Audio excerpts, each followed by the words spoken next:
মৃত্যু এমন কঠিন বাস্তবতা, এই বাস্তবতা আমাকে আপনাকে যদি আমরা একটু স্মরণে রাখি, তাহলে আমাদের প্রকৃত মনুষ্যত্ব বোধ আমাদের মাঝে নিয়ে আসতে সহযোগিতা করে। কেন? এই দুনিয়ার এই জীবনটা চিরজীবন থাকার জন্য না, আমাকে আপনাকে চলে যেতেই হবে।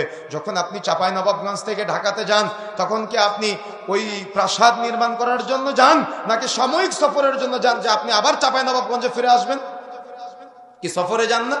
সফরে যান, তার মানে আপনি আবারও ফিরে আসবেন। তো আপনি অল্প সময়ের জন্য যে যান, গিয়ে কি আপনি ওইখানে এস্টাবলিশ হওয়ার প্রচেষ্টা চালান, নাকি আপনি ফিরে আসার চিন্তা থাকে আপনার? তো মুমিন বান্দাদের চিন্তা সব সময় থাকবে, আমি রূহের জগতে ছিলাম, সাময়িক সফরে এসেছি, আমাকে আবার চলে যেতে হবে। কথা কি বুঝতে পেরেছেন?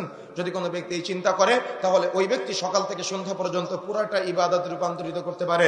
রাসূলুল্লাহ সাল্লাল্লাহু আলাইহি ওয়াসাল্লাম বলছেন, যদি কোনো বান্দা সকালে বাড়ি থেকে বের হয়, নিজের স্ত্রীকে হালাল খাবার খাওয়াবে তাই, নিজের সন্তানকে হালাল খাবার খাওয়াবে তাই, আরে নিজে হালাল খাবার খাবে তাই, এ বাড়ি ফিরে আসার আগ পর্যন্ত যত সময় বাড়ির বাইরে থাকবে, তার পুরাটাই ইবাদতে রূপান্তরিত হবে। সুবহানাল্লাহ।